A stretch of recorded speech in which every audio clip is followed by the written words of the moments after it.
Urbexu, prajem vám krásny upršaný večer.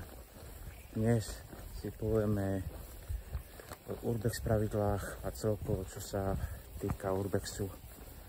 Tak Urbex, takzvané Urban Exploration, skúmanie opustených budov, fabrík, nemocníc, bunkrov a iných vecí. Urbex pravidlo číslo 1. Nikdy neodnášajte nič, len fotky, videá, spomienky a zážitky. Za druhé, nikdy nezverejňujte lokácie daných miest, aby ste predišli vandalizmu a iným veciam. Za tretie, nikdy sa nevlamujte do budov, ktoré sú zavreté, kde nie je žiadny vstup. To je tzv. Nelegálny urbex a vtrhnutie na súkromný pozemok, kde sú trestá pri najlepšom pokutou a pri najhoršom basu alebo podmienkou. Toto bolo asi tretie. Štvrté, vždy dbajte na svoju bezpečnosť.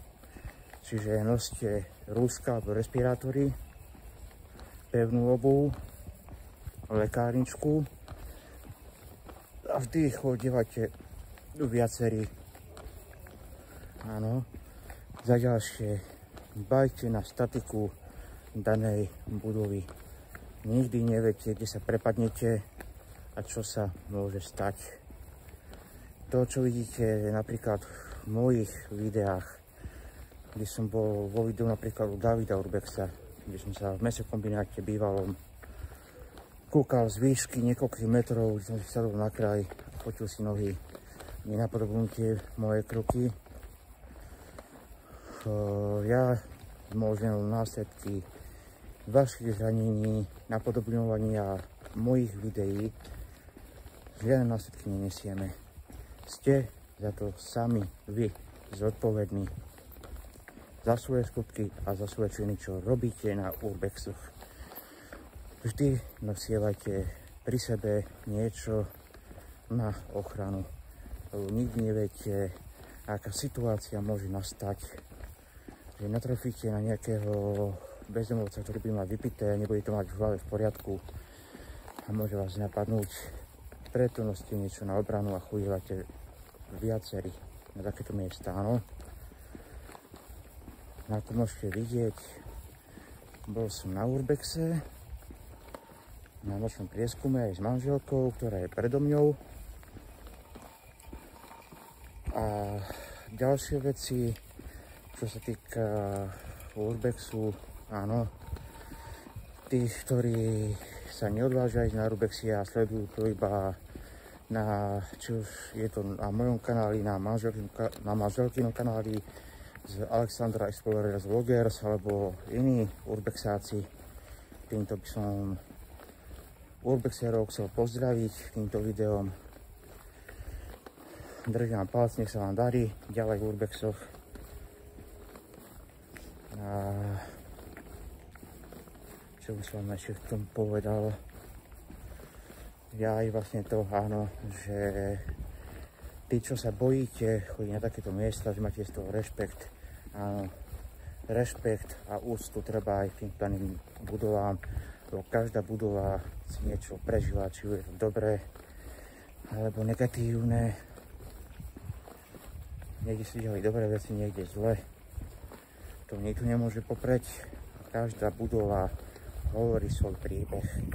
Ale vráťme sa po tých, ktorí by chceli si zaobstarať Urbex prievod, kontaktujte nás na stránke na webnode po stopách Urbexu, kde nám napíšete buď e-mail alebo správu na Instagrame